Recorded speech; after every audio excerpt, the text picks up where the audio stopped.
सुना है उसकी मम्मी हमेशा पैसे देकर मामला रफा दफा कर देती है। उसके आसपास हमेशा लड़कियों का मेला लगा रहता था। यह देखकर मेरी आंखें खुली की खुली रह गईं। उसकी मम्मी से अपना मामला रफा जो कराने के लिए मैंने उसे पटाने का फैसला किया। मैंने जानबूझकर ऐसा माहौल बनाया जैसे हम दोनों डेटिंग कर रहे हो। उसकी मम्मी इस जाल में फंस गई और उन्होंने मुझसे कहा कि पैसे लो और उनकी बेटी से दूर रहो। इसके बाद जब मैंने कुछ समय के लिए कॉलेज के पास आना जाना कम कर दिया तो उसकी मम्मी बहुत खुश हुई और मुझे बाकी का पेमेंट भी करना चाहती थी। लेकिन जैसे ही मैं बैंक कार्ड लेने गया, अचानक मेरा हाथ शंबद्दू ने पकड़ लिया। उसने मुझसे पूछा कि अचानक तुमने मेरा पीछा करना क्यों छोड़ दिया? फ़ुआंग, तुम्हारी हिम्मत कैसे हुई मुझे धोखा देने की? क्या तुम अपनी जिंदगी से हाथ धोना चाहते हो? टी रूम में उन्होंने चुपके से बैंक कार्ड एक सुनहरे बालों वाले लड़के के सामने सरका दिया। ये पैसे लो और मेरी बेटी से दूर हो जाओ। सुनहरे बालों वाले लड़के ने सिर उठाया। उसका चेहरा बिल्कुल सपाट था। आंटी, आपको क्या लगता है कि पैसा बददू के लिए मेरे प्यार को मिटा सकता है? अगर तुम मेरी बेटी के पीछे पड़े रहे तो मैं तुम्हें इस दुनिया से गायब कर दूंगी। सुनहरे बालों वाला लड़का सन्न रह गया। फिर उसने झपट कर बैंक कार्ड उठा लिया। मैं अभी जाता हूँ, इतना कहकर वह बिना पीछे मुड़े भाग गया। मैं चाय की ट्रे पकड़े बगल में खड़ा था। उत्साह से मेरे हाथ कांप रहे थे। सिर्फ 2 लाइनें बोलने के लिए हाथ में 50 लाख आ गए। मैंने नीचे झुककर अपने शरीर पर मौजूद यूनिफॉर्म को देखा। इंटर्नशिप की सैलरी सिर्फ 200 थी। हफ्ते में 3 बार, हर बार 3 घंटे, महीने के सिर्फ 8000 युआन। लोग सिर्फ मुंह खोलकर फाइनेंशियल फ्रीडम पा लेते हैं। मैं अब काम क्यों करूं? मैं गहरी सोच में डूब गया। कॉलेज वापस आने के बाद मैंने तुरंत फाइनेंस डिपार्टमेंट की टेक्स्ट बुक डाउनलोड की और खुद को तैयार करना शुरू कर दिया। आखिरकार मैंने एक लेटर पैड खरीदा और शंबद्दू के लिए एक लव लेटर लिखा। मैंने लिखा कि मुझे उससे पहली नजर में प्यार हो गया है, ऐसा प्यार जिसे कंट्रोल करना नामुमकिन है। इसके लिए मैंने ढेर सारी लव पोएम्स भी कॉपी की। इस फीलिंग को और गहरा करने के लिए लिखने के बाद मैं उसे ढूंढने के लिए सीधे उसकी क्लास में गया। मुझे खुद पर पूरा भरोसा था। आखिर शंबद्दू के पीछे पड़कर उसकी मम्मी से अपने चेहरे पर 50 लाख का कार्ड ही तो खवाना था। यह काम तो मुझे अच्छे से आता था। क्लास में पहुंचते ही मैंने शंबद्दू को तुरंत पहचान लिया। वह खिड़की के पास आखिरी कुछ लाइनों में बैठा था। उसके आसपास उसके रूममेट्स थे जो सभी अमीर घर की लड़कियां थी। इस समय वे सब सीरियस होकर गेम खेल रहे थे। मैं सीधे जाकर शंबद्दू के बगल में बैठ गया। उसने अपने बिजी शेड्यूल से थोड़ा वक्त निकालकर मेरी तरफ देखा। उसकी आंखें इतनी तेज थीं जैसे उसकी टेरिटरी में किसी ने घुसपैठ कर दी हो। मेरा दिल तेजी से धड़कने लगा। मैंने खुद को चीयर किया। शंबद्दू, तुम फिक्र मत करो, मैं तुम्हारा पीछा आसानी से नहीं छोड़ने वाला। क्लासमेट, यहाँ कोई बैठा तो नहीं है? उसने मेरी तरफ ध्यान नहीं दिया और गेम खेलता रहा। मैंने इसे उसकी हाँ समझा और अपनी जैकेट उतारकर बगल में बैठ गया। इस दौरान मैंने अनजाने में अपने एब्स भी थोड़े फ्लॉन्ट कर दिए। फिर उसके कान के पास अपना इंट्रोडक्शन दिया। फ़ुआंग टू, लॉ डिपार्टमेंट, सेकंड ईयर। वह बर्फ की तरह ठंडा था। मेरी बातों पर उसकी कोई रिएक्शन नहीं थी, लेकिन आसपास के लोग चोरी छिपे हमारी तरफ देखने लगे थे। उनकी आंखें अजीब थी, जैसे वो सर्कस का कोई जोकर देख रहे हो। लेकिन मुझे कोई परवाह नहीं थी। बस यह बात उसकी मम्मी के कानों तक पहुंच जाए तो मैं कामयाब हो जाऊंगा। क्लास की घंटी बजी। उसने अपना फोन बंद किया और लेक्चर ध्यान से सुनने लगा। मैंने चुपके से लव लेटर उसकी बुक के अंदर डाल दिया। उसने मेरी तरफ एक नजर देखा लेकिन कोई ध्यान नहीं दिया। उसने मना नहीं किया, यानी उम्मीद बाकी है। मुझे लोहा गर्म होने पर ही हथौड़ा मारना चाहिए। क्लासमेट शम, मैं तुम्हें पसंद करता हूं। क्या तुम लॉन्ग टर्म रिलेशनशिप में यकीन करते हो? उसने अपनी भौहें उठाई और मुझे हिकारत से देखा, फिर चुपचाप थोड़ा दूर खिसक गया। बहुत बढ़िया, मुझे तुम्हारा यह कोल्ड लुक ही पसंद है। इसके बाद के कुछ समय में मैं एक साइको की तरह उसके पीछे पड़ गया। वह जहां जाता मैं उसके पीछे पीछे जाता। वह सुबह क्लास जाता तो मैं उसके लिए ब्रेकफास्ट खरीदकर उसके साथ क्लास में बैठ जाता। वह क्लास खत्म करके हॉस्टल जाता तो मैं नीचे बिल्डिंग के पास इंतजार करता। कई बार मेरी मुलाकात उसकी काम करने वाली मेड से हुई जो सामान लेने आई थी। क्या आप बद्दू के लिए सामान लेने आई है? आगे से मैं उसे दे दूंगा, आप मत आया कीजिए। उसने मेरी तरफ ध्यान नहीं दिया। मैं शंबद्दू की तरफ मुड़ा और बोला, क्या तुम्हारी फैमिली चैरिटी चलाती है? ऐसे इंसान को काम पर रखा है जो सुन नहीं सकता। शंबद्दू के रूममेट्स धीरे धीरे मेरी तरफ अट्रैक्ट होने लगे क्योंकि मैं अक्सर उनके रूम के लिए खाने पीने की चीजें खरीदता रहता था। यहाँ तक कि कैंटीन नंबर 2 से उनके लिए स्पेशल डिश भी लाता था जिसके लिए बहुत लंबी लाइन लगानी पड़ती थी। ये अमीर लड़कियां खाने के लिए बाहर नहीं जाना चाहती थी, इसलिए मुझे उनके बेडरूम में आने का स्पेशल प्रिविलेज मिल गया। कहने को तो वह बेडरूम था लेकिन असल में पूरी मंजिल ही उनकी थी। यह सिर्फ अमीर लोगों के लिए बना एक आलीशान हॉस्टल था। उसके बाद मुझे उन्हें मनाने में 1 महीना और लगा। आगे से यहाँ की सफाई मैं देख लूंगा। यह स्टेप बहुत इंपॉर्टेंट था। मैं शंबद्दू के और करीब पहुंच गया था। हर बार जब शंबद्दू कंप्यूटर खोलकर काम करता मैं उसके बगल में बैठ जाता। वह कुछ नहीं कहता था लेकिन मुझे वहां बैठने से मना भी नहीं करता था। मैं उसे देखता रहता और वह कंप्यूटर को देखता रहता, यह सोचकर कि बाद में उसकी मम्मी मुझे 50 लाख देकर यहाँ से भगा देंगी। मेरा दिल खुशी से झूम उठता। मैंने उससे पूछा, तुम ऐसे ही बैठे बैठे बोर नहीं होते? मुझे गाना गाना आता है, मैं तुम्हारे लिए एक गाना गाऊं? जरूरत नहीं है। तो फिर मैं तुम्हें अपनी कोई कहानी सुनाता हूँ? जरूरत नहीं है। तो फिर मैं तुम्हें अपने बारे में बताता हूँ, तुम्हें अपने लवर के बारे में जानना तो चाहिए। उसने फिर भी मना कर दिया लेकिन मैंने परवाह नहीं की और सीधे अपनी खूबियां गिनाने लगा। मुझे लगता है कि हम दोनों एक दूसरे के लिए परफेक्ट हैं। मैं लॉ डिपार्टमेंट का हॉट बॉय हूँ, तुम फाइनेंस डिपार्टमेंट की हॉट गर्ल हो। आगे चलकर हम जहां भी जाएंगे लोग हमसे जलेंगे। तुम पूरे दिन बात नहीं करती, बहुत कोल्ड हो। मैं बात करने में बहुत अच्छा हूँ, बहुत एंथुसियास्टिक हूँ। हमारा साथ परफेक्ट कॉम्बिनेशन है। मैंने उसे अपनी लाइफ के कुछ शानदार मोमेंट्स के बारे में बताया। आखिरकार वह बर्दाश्त नहीं कर पाया और उसने अपने मुंह से 2 शब्द निकाले, चुप रहो। लेकिन जब भी मैं उसे पूछता कि क्या खाना है वह मुझे जवाब दे देता था, फ़ुआंग टू,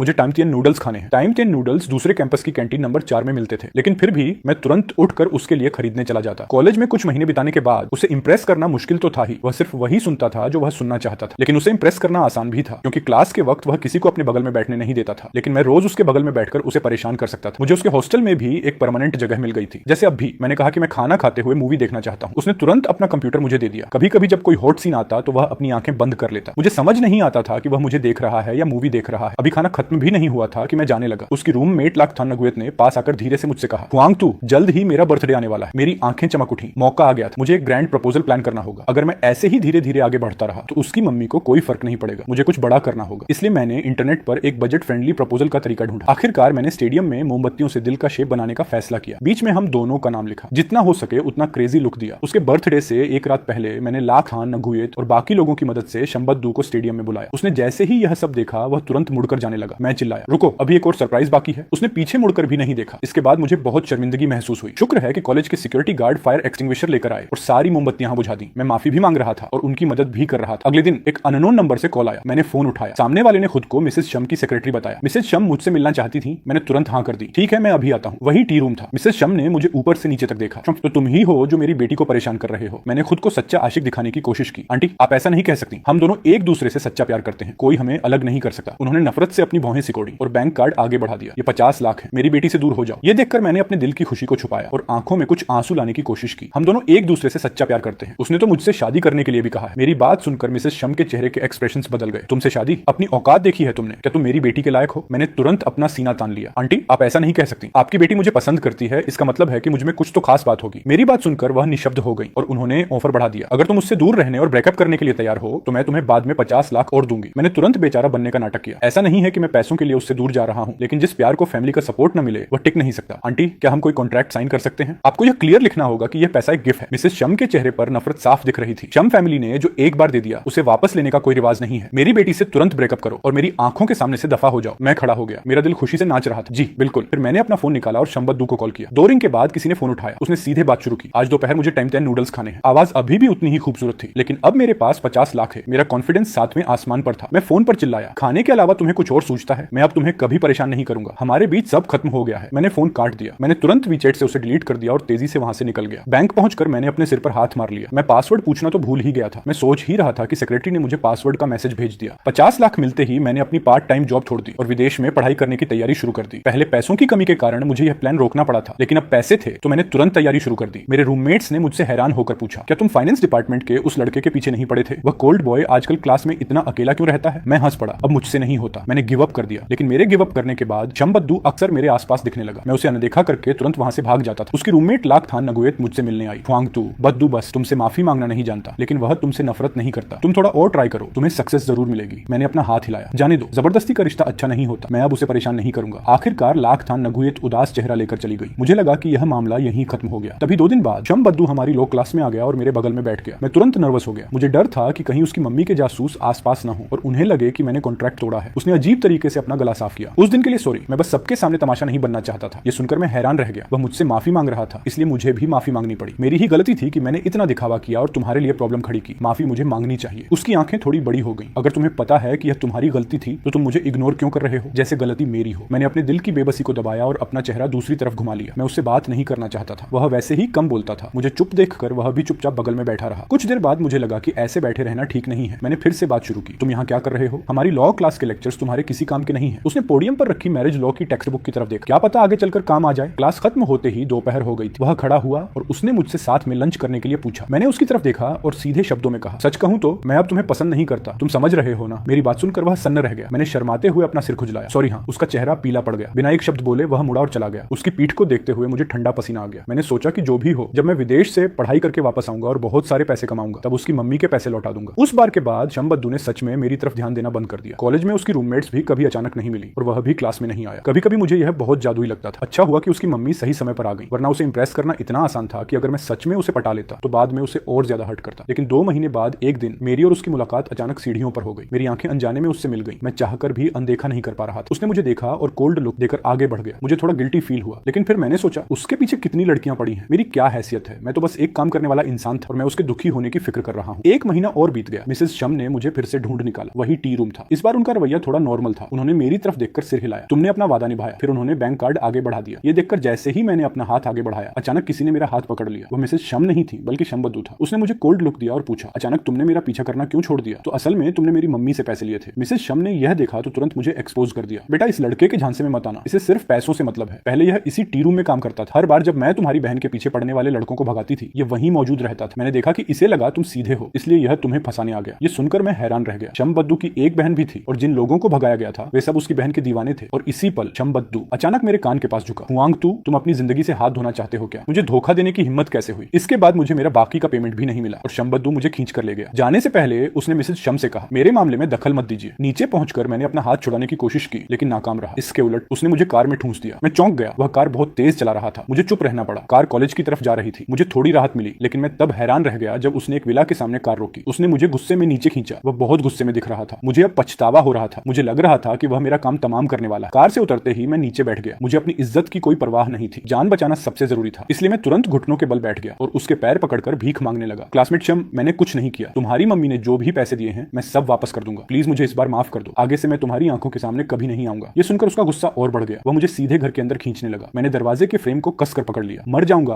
पर अंदर नहीं जाऊंगा। उसने धीरे धीरे मेरा हाथ वहां से छुड़ाया। मैं डरा हुआ भी था और गुस्से में भी था। तुम आखिर चाहते क्या हो? मैंने इतने समय तक तुम्हारी इतनी सेवा की है, तुम इतने मतलबी कैसे हो सकते हो? उसने अपने दांत भींचे। तुम्हारी हिम्मत कैसे हुई इस बात का जिक्र करने की? पहले क्या तुमने खुद मुझे परेशान नहीं किया था? मैं तो बेशर्म हूं। तो तुम क्या चाहते हो? मैं तुम्हारे साथ अंदर नहीं जाऊंगा। मैंने कभी नहीं सोचा था कि एक पल के लालच की वजह से मुझे शेन बोयू इस तरह मजबूर और कंट्रोल करेगा। सोफे पर वह मेरे सामने बैठा था और उसका चेहरा बहुत डरावना और गंभीर लग रहा था। शुरू में भीख मांगने से लेकर बाद में जोर जोर से डांटने तक मेरी किसी भी बात से उसके चेहरे का एक्सप्रेशन बिल्कुल नहीं बदला। इस तरह मैं और वह पूरी दोपहर एक दूसरे को घूरते रहे। आखिरकार मैं और बर्दाश्त नहीं कर पाया और सोफे पर ही सो गया। जब मैं जागा तो मुझे वॉशरूम जाना था। वह अब भी वहीं बैठा था और न जाने क्या सोच रहा था। मैंने थोड़ा हिलकर देखा तो मेरे हाथ पैर बेल्ट से कसकर बंधे हुए थे। तुम मुझे कब तक इस तरह कंट्रोल करोगे? अब मुझे वॉशरूम जाना है। लेकिन उसने मेरी तरफ देखा तक नहीं। तुम अभी एक क्रिमिनल हो, फिर भी डिमांड करने की हिम्मत कर रहे हो। मैंने तुरंत इस बात का विरोध किया। तो क्या तुम्हें कोई फायदा नहीं हुआ? हर दिन तुम्हारे लिए खाना खरीदना बहुत थका देने वाला होता है और मुझे तुम्हारे रूममेट्स को भी सर्व करना पड़ता है। मैंने कहा था कि मैं तुम्हारे पैसे वापस कर दूंगा। तुम्हारे परिवार के पैसों का सुख लेने की मेरी किस्मत नहीं है। मुझे उसकी माँ की कही हुई एक बात याद आई कि उसकी एक सिस्टर भी है, जिससे मुझे तुरंत लगा कि मैंने पक्का गलत इंसान को प्रपोज किया है। अगर वह उसकी सिस्टर होती तो शायद इतनी प्रॉब्लम्स नहीं होती। मुझे एक्सप्लेन करना पड़ा। मुझे पता है कि मैंने गलत इंसान को ढूंढ लिया है। अगर मुझे पहले पता होता तो मैं तुम्हारी सिस्टर को ढूंढता। क्या मैं तुमसे सॉरी बोलूं? अगर तुम्हारा गुस्सा अभी भी शांत नहीं हुआ है तो मैं एक और सेमेस्टर तुम्हारे लिए खाना खरीद दूंगा। उसकी सिस्टर का नाम सुनते ही उसके चेहरे का एक्सप्रेशन और भी खराब हो गया। मैंने देखा कि वह उठा और धीरे धीरे मेरे पास आया। उसका चेहरा बहुत सीरियस था। तो क्या तुम सच में वैसा ही कर रहे हो जैसा मेरी माँ ने कहा था? पैसों के लिए तुमने मेरा पीछा किया। इसके अलावा शुरू में तुम मेरी सिस्टर का पीछा करने वाले थे। मैं डर से कांप उठा, लेकिन अचानक उसका मूड बदल गया और वह काफी बेहतर फील करने लगा। उसने मेरी बेल्ट खोलने में भी मदद की। मैं उसे समझ नहीं पा रहा था। रात हो चुकी थी। मैं वॉशरूम से बाहर निकला और जाने लगा। दरवाजे से बाहर निकलने से पहले मैंने मुड़कर उसे देखा। मैं जा रहा हूँ, कल तुम्हें क्या खाना है मैं तुम्हारे लिए ले आऊंगा। उन पैसों का यूज करो जो मेरी माँ ने तुम्हें दिए हैं। वह मेरी तरफ देखकर मुस्कुराया। उन्होंने तुम्हें दिए हैं, इससे मेरा कोई लेना देना नहीं है। ये पहली बार था जब मैंने उसे मुस्कुराते हुए देखा था। मुझे लगा था कि उसका चेहरा ही ऐसा है, लेकिन जब वह मुस्कुराता है तो बहुत हैंडसम लगता है, बस थोड़ा कोल्ड लगता है। मैं अभी सोच ही रहा था और कुछ कह पाता उससे पहले ही उसने आगे कहा, मैं तुम्हारा प्रपोजल एक्सेप्ट करता हूँ। अब से तुम मेरे बॉयफ्रेंड हो। क्या तुम सरप्राइज्ड हो? यह सुनकर मैंने अपनी आंखें घुमाई और मन में सोचा, इसमें सरप्राइज कैसे? ये तो डरावना है। उसने देखा कि मैं कुछ नहीं बोल रहा हूँ तो वह पास आया, अपना हाथ मेरे कंधे पर रखा और मेरे कान में फुसफुसाया, फेंकशू, मैं तुम्हें मुझसे पंगा लेने के लिए पछतावा कराऊंगा। मैंने यह सुना तो कांप गया। क्या मैं रिजेक्ट कर सकता हूँ? तुम्हें क्या लगता है हमेशा के लिए यहाँ बंद रहना और मेरा बॉयफ्रेंड बनना? खुद चुन लो। आखिरकार मुझे उसका बॉयफ्रेंड बनने के लिए हाँ कहना ही पड़ा। वह इतना हैंडसम है, किसका नुकसान होगा यह तो वक्त ही बताएगा। लेकिन मैंने शेन बोयू की बेशर्मी को कम आंका था। कॉलेज वापस आने के बाद वह सरेआम मुझे हर जगह अपने साथ ले जाने लगा। सब लोग हमें बहुत हैरानी से देखते थे। उसकी डिमांड्स पहले से भी ज्यादा हो गई थी। जैसे ही मेरी कोई क्लास नहीं होती थी वह तुरंत मुझे बुला लेता था। शुरू में मैंने उस पर ध्यान नहीं दिया और लाइब्रेरी में अकेले पढ़ाई करने लगा, लेकिन मेरी यह खुशी 2 दिन भी नहीं टिकी। उसने मुझे लाइब्रेरी में ही घेर लिया। वह गुस्सा नहीं हुआ, बस मुझे देखता रहा, लेकिन उसकी वह ठंडी नजर मुझे डराने के लिए काफी थी। मुझसे रहा नहीं गया और मैंने कहा, एग्जाम्स आने वाले हैं, मुझे पढ़ाई करनी है। भले ही हम बॉयफ्रेंड हैं लेकिन हम एक दूसरे की लाइफ में दखल तो नहीं दे सकते ना। उसने सिर हिलाया और मुस्कुराते हुए एक बॉक्स खोला। बिल्कुल, अब हम लवर्स। ये तुम्हारे लिए मेरा गिफ्ट। मैंने देखा वह एक ब्रेसलेट था। मैंने ध्यान से देखा तो उसमें पासवर्ड लगा हुआ था। मैं पैनिक हो गया और जल्दी से उसे उतारने की कोशिश करने लगा, लेकिन मैं उसे नहीं निकाल पाया। वह मुझे फिर से खींच कर ले गया। जब उसने मुझे हॉस्टल छोड़ा तो उसने सीधे सीधे वार्निंग दी, जब मैं बुलाऊं तो तुम्हें तुरंत आना होगा, नहीं तो अंजाम खुद भुगतना। मैं यह सुनकर पूरी तरह स्पीचलेस हो गया। अगले दिन उसने मुझे मैसेज करके खाना लाने को कहा। मैंने ध्यान नहीं दिया और खुद कैफेटेरिया चला गया। फिर लाइब्रेरी में सेल्फ स्टडी करने बैठ गया। जैसे ही मैं बैठा ब्रेसलेट से आवाज आने लगी। वह वही लाइन रिपीट कर रहा था जो मैंने कही थी। मैं इतना डर गया कि अपनी सीट से लगभग कूद ही गया। सब लोग मुझे ऐसे देख रहे थे जैसे मैं कोई पागल हूं। मैं उसका स्विच ढूंढना चाहता था लेकिन मुझे नहीं मिला, इसलिए मुझे जल्दी से लाइब्रेरी से बाहर भागना पड़ा। रास्ते में सब लोग मुझे घूर रहे थे। उनकी नजरें बहुत अजीब और मजाक उड़ाने वाली थी। मैंने गुस्से में शेन बोयू को फोन किया। तुम बहुत चीप हो। वह सिर्फ हंसते हुए बोला, बॉयफ्रेंड जल्दी से मेरे लिए खाना लेकर आओ। मुझे जबरदस्ती हाँ कहना पड़ा था। ब्रेसलेट ने आखिरकार आवाज करना बंद कर दिया और मैं कैफेटेरिया से खाना लेने गया। जब मैं हॉस्टल पहुंचा तो उसके रूममेट्स मुझे टीज करते हुए भाभी बुलाने लगे। मैंने एक ठंडी सांस ली और खाने का डिब्बा उसकी टेबल पर पटक दिया। मैंने झुककर उसके कान में धीरे से कहा, तुम्हें पता है कि इस वक्त मेरी कितनी बेइज्जती हुई है? तुम इतने बुरे क्यों हो? तुम्हें पता है कि इस वक्त पूरा कॉलेज मुझ पर हंस रहा है? उसने फिर से मुझे देखकर एक फेक स्माइल दी, जिसे देखकर उसे पीटने का मन कर रहा था। दोनों के लिए एक जैसा ही है। मैंने यह देखकर गुस्से से अपने दांत भींचे। क्या अब मैं जा सकता हूँ? यंग मास्टर ने फिर से अपना सिर हिलाया। अब भी नहीं। उसके रूममेट्स हमें बहुत क्यूरियस होकर देख रहे थे, जैसे पूछ रहे हो कि हम कब से इतने क्लोज हो गए। मुझे मजबूरी में अपना बैग उसकी टेबल पर रखना पड़ा और मैं वहीं पढ़ाई करने लगा। उसके बाद से उसे जैसे मेरा रिमोट कंट्रोल मिल गया था और वह मुझे टॉर्चर करने का कोई मौका नहीं छोड़ता था। अगर मैं उसके मैसेज का रिप्लाई नहीं करता या उससे मिलने नहीं जाता तो वह उस ब्रेसलेट को बजा देता था। उसे पता था कि मैं टोफल की तैयारी कर रहा हूँ, तो उसने मुझसे वह 5 मिलियन वापस मांगे जो उसकी माँ ने मुझे दिए थे। उस दिन हमारे बीच बहुत बड़ा झगड़ा हुआ। मैंने उसकी तरफ उंगली उठाई और कहा, क्या तुम्हारी माँ ने नहीं कहा था कि जो चीज शेन परिवार एक बार दे देता है वह वापस नहीं लेता? मैंने तुम्हारे लिए इतना कुछ किया है तो थोड़ा फायदा मिलना तो बनता है। वह खड़ा हुआ और मुझ पर चिल्लाया, मुझे लगता है कि थोड़े से पैसे आते ही तुम्हारा एटीट्यूड बदल गया है। तुम अभी मेरे बॉयफ्रेंड हो, जरा देखो तुम क्या कर रहे हो। तुम्हारे अंदर एक बॉयफ्रेंड वाली कोई फीलिंग ही नहीं है। तुम किस बेसिस पर विदेश पढ़ने जा रहे हो? अगर तुम पैसे लेकर मुझसे दूर नहीं जा रहे होते तो 5 मिलियन क्या, मैं तुम्हें 50 मिलियन भी दे देता। मैंने मुट्ठी भींच ली और गुस्से में मेरे मुंह से निकल गया, तुम्हारे पैसों की जरूरत किसे है? उसने मेरी तरफ इशारा किया, अगर जरूरत नहीं है तो इसे वापस करो। मेरे परिवार के पैसों से तुम विदेश पढ़ने नहीं जा सकते। मैं गुस्से से पागल हो गया। बॉयू, मैं सच में तुम्हारी बहुत इंसल्ट फील करता हूँ। मेरा यह ब्रेसलेट उतारो, मैं तुमसे ब्रेकअप करना चाहता हूँ। उसने यह सुना तो मेरा हाथ कसकर पकड़ लिया। ब्रेकअप तभी होगा जब मैं मर जाऊंगा। मैं शॉक्ड रह गया। उस पल मुझे लगा कि भले ही हमारी शादी नहीं हुई है लेकिन यह शादी से भी बढ़कर है। ये बहुत डरावना था लेकिन आखिरकार हम अभी भी स्टूडेंट्स ही थे। उस दोपहर क्या खाना है इस बात पर हमारा फिर से बहुत बड़ा झगड़ा हुआ जिसने पिछले सारे झगड़ों को पीछे छोड़ दिया। उसने कहा कि उसे कैफेटेरिया नंबर 1 में स्पाइसी चिकन खाना है। मैंने कहा कि मुझे कैफेटेरिया नंबर 4 में नूडल्स खाने हैं। उसने कहा कि कैफेटेरिया नंबर 4 बहुत दूर है और वह आलसी है, तो मैंने कहा कि मैं अकेले चला जाऊंगा। इस तरह वह इंसान जो मेरे सहारे आधा अपाहिज बना रहता था अब रोज मेरे साथ कैफेटेरिया जाने लगा। मैंने अपने हाथ फैलाए और कहा, तो हम अलग अलग खाते हैं, किसी को किसी के लिए रुकने की जरूरत नहीं है। लेकिन उसने मुझे फिर से खींच लिया। ये तो बहुत अच्छा सपना है। उसके बाद उसने मुझे जबरदस्ती स्पाइसी चिकन की दुकान पर खींच लिया। कॉलेज ने मेरे प्रपोजल को जल्दी ही एक्सेप्ट कर लिया। नोटिस आने के बाद शेन बोयू ने मुझसे सीधे कहा, हम बाहर साथ रहने के लिए शिफ्ट हो रहे हैं। शादी से पहले साथ रहने से मना करने पर वह सिर्फ ठंडा सा हंसा और मेरी राय की परवाह किए बिना मुझे हॉस्टल का कमरा खाली करने पर मजबूर कर दिया और मुझे अपने विला में ले आया। लेकिन उसके विला में रहने का एक फायदा था, वहां पर्सनल वॉशरूम था, इसलिए पब्लिक बाथरूम में जाने की जरूरत नहीं पड़ती थी। पहले कॉलेज में क्या तुम भी पब्लिक बाथरूम जाते थे? हाँ, क्या तुम भी पब्लिक बाथरूम जाना चाहते हो? तुम मेरे कमरे में आ सकते हो, हम साथ में नहा सकते हैं। इससे बिल्कुल पब्लिक बाथरूम जैसा माहौल बन जाएगा। मैं थोड़ा स्पीचलेस हो गया। एक लड़का और लड़की साथ में कैसे नहा सकते हैं? वैसे भी मैं एक शरीफ लड़का हूं, अगर किसी का मन डोल गया तो मैं कहां जाकर रहूंगा। लड़कों को बाहर अपनी सेफ्टी का ध्यान रखना चाहिए। जूनियर ईयर के विंटर वेकेशन से पहले उसने कहा कि सब लोग एक साथ ट्रिप पर जा रहे हैं। उसने बताया कि सब लोग अपने अपने बॉयफ्रेंड को साथ ला रहे हैं, इसलिए वह चाहता था कि मैं भी उसके साथ चलूं। मैं नहीं जाना चाहता था लेकिन उसने मुझे मना करने का कोई मौका नहीं दिया। आखिरकार मुझे उसकी बात माननी ही पड़ी। हम पहाड़ों में एक रिसोर्ट में गए। जब हम वहां पहुंचे तो बर्फबारी शुरू हो गई थी। हर तरफ बस सफेद चादर बिछी थी जो शहर से बिल्कुल अलग थी। वहां एक स्कीइंग ग्राउंड भी था। बहुत से लोग वहां स्कीइंग का मजा ले रहे थे। शेन बोयू ने मुझसे पूछा कि मैं क्या खेलना चाहता हूं। मैंने स्कीइंग ग्राउंड की तरफ देखा और ट्राई करने के लिए एक्साइटेड हो गया। मुझे बहुत मजा आया। जब मैं बारबेक्यू खाने गया तो बाकी सारे कपल्स अलग हो चुके थे। वहां सिर्फ मैं और शेन बोयू बचे थे। उसने मेरा हाथ पकड़ा और आखिरकार इस ट्रिप का अपना असली मोटिव सामने रख, फेंगशू मेरे साथ हॉट स्प्रिंग बाथ के लिए चलो। उसके बाद मुझे मजबूरी में उसके पीछे जाना पड़ा। हम पहाड़ पर ऊपर जाने वाले एक छोटे रास्ते पर चलने लगे। उसने बताया कि हॉट स्प्रिंग किसी दूसरी जगह पर है, वहां जाने के लिए थोड़ा चलना पड़ता है। नॉर्मली लोग वहां जाने के लिए केवल कार का यूज करते हैं। हम बर्फ पर चल रहे थे, वह आगे चल रहा था